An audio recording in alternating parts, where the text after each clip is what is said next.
You're with Julian on the Brown Note and a review of Monkey Man. Now, Dev Patel has had one wild ride as an actor. He's still only 34. Can you believe his debut film is Slumdog Millionaire?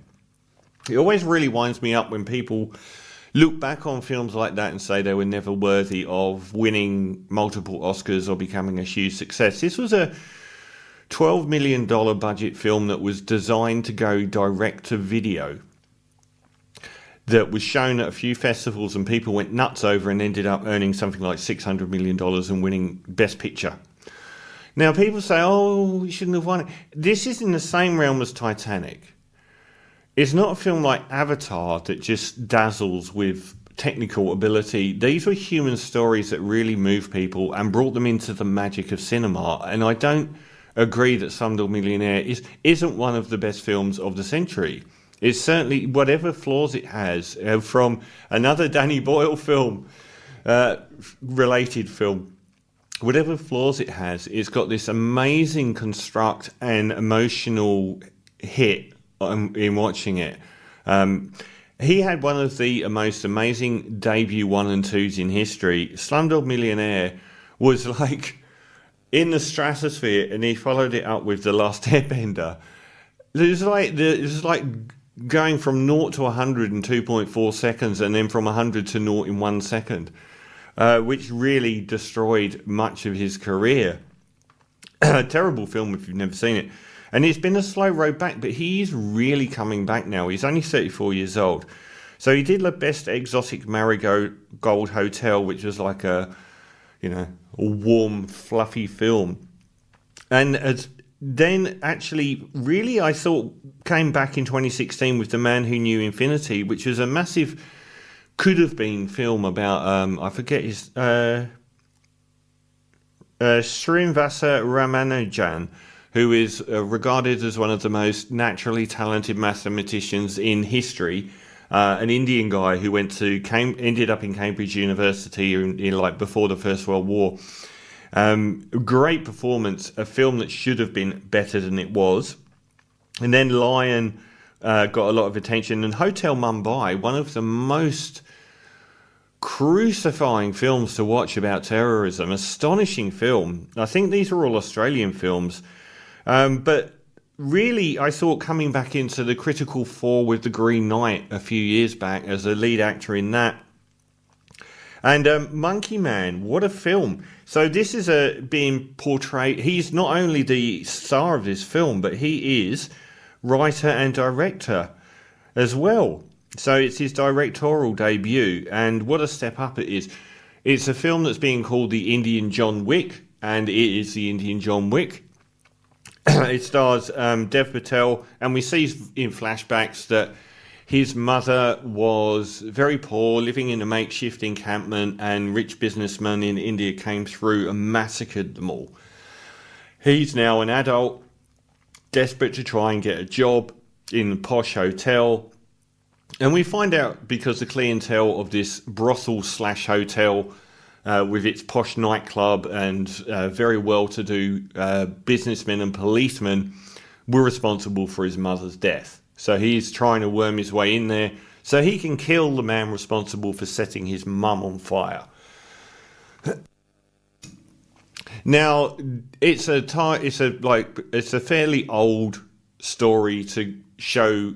I've spoken at length about these films where you get someone trying to pay back powerful criminal organisations and work their way up the ladder. It's a very old story, and John Wick did it in the very first John Wick film brilliantly.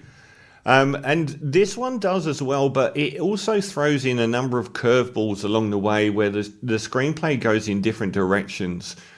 So we get this at the start, the Dev Patel character's basically as low as you can get in India on the streets virtually, and he's working as a fighter in the lowest rent UFC you've ever seen, where he wears a monkey mask. I'm sure it gave a few people a bit of ooh, what's this film? It's called Monkey Man. But he wears a monkey mask in the ring, and he basically throws fights to give betting odds to the people he works for. So he just gets regularly beaten to a pulp. So it goes some way in explaining how tough the guy is and how good he is at fighting. And he gets a job in the hotel, in this posh hotel brothel, and befriends. Is it Sikandar Kher? No, I think it is. No, it's not here. Sabita Doolipala? Yeah, it's her. Now, she is absolute knockout. She's definitely someone that's going to be seen in Western films. She plays a prostitute who sort of gives him a window into this world. She's very badly treated by extremely obnoxious, very wealthy and dangerous, often policemen, but gangsters as well. And she walks in this world and sort of brings him into it. And she's an absolute stunner and really good character as well. So he gets on the ground floor of the hotel, working in the kitchens, taking out the rubbish, and foments his plan. And much of the movie is his plan, which you're half a party to fomenting, and his previous life being told in flashback. I thought this was great. This is such an exciting film. It's very, very, very violent. And it deserves the John Wick comparisons. He's great. He presents a very stoic and interesting character who goes down tangents, and not everything goes his way, and he ends up in very bad situations. So it's not like he walks in and wins every time at all. And there's some very good set pieces with regards to the violence and destruction going on. Not everything makes complete sense.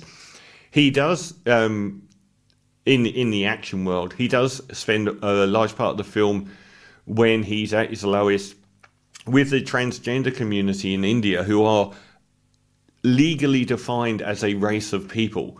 And it's a whole variety of these people that sort of live in these communes and worship these gods, and are equivalent in some ways to transgender people in the West, but not entirely, and are often pushed into the worst parts of society. But they are legally defined as a race of people in India, and there's 3 million of them, and they have their own temples, and they're often right in the margins of society and pushed into work like sex work and often like drugs and so on. And there's a whole variety of it. It's a really interesting world. And he sort of reaches his low point and spends some time being picked up by them. Some of the stuff that happens when he comes back and starts, taking them down is a little bit incredulous. But at the same time, the fact that it is this very prominent Western film, which is mostly in English, but not all, it can be taken as an English language film. And it's interesting that Dev Patel has this bookend to his career, because there was a lot of controversy about this British film, Slumdog Millionaire, focusing on the very marginal people of India. Again, that's happening here. And this time around, it's focusing on the people at the very bottom in India, and then the people at the obscene wealth at the very top. Beautifully shot as well. I don't know who shot it. But you get some Sharon Mir, some amazing cinematography, and the music as well by Jed Kurzel is extremely good. The action sequences are completely bone crunching and very well done. And there's some interesting political, like the fact that the film has not yet been given a permit to be shown in India. A lot of people are saying is down to the fact that it is in some ways referencing the current populist government of India. It certainly references political charlatans who are basically businessmen feathering their own nests, preying on people lower down the economic ladder than them by using nationalism and religion. And I don't think that will have gone over very well with the government in India at all, given the enormous popularism angle that government in India goes for. So I think one of the stars came out and said there's no reason for it not to be shown in India. It's all a big lie. It was down to some things, but I can see how they would find it problematic to show.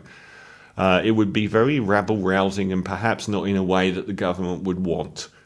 So there's this massive political angle to the film as well. It's got a lot of substance to it. It's not just like one guy was ripped off and he left for dead and coming back.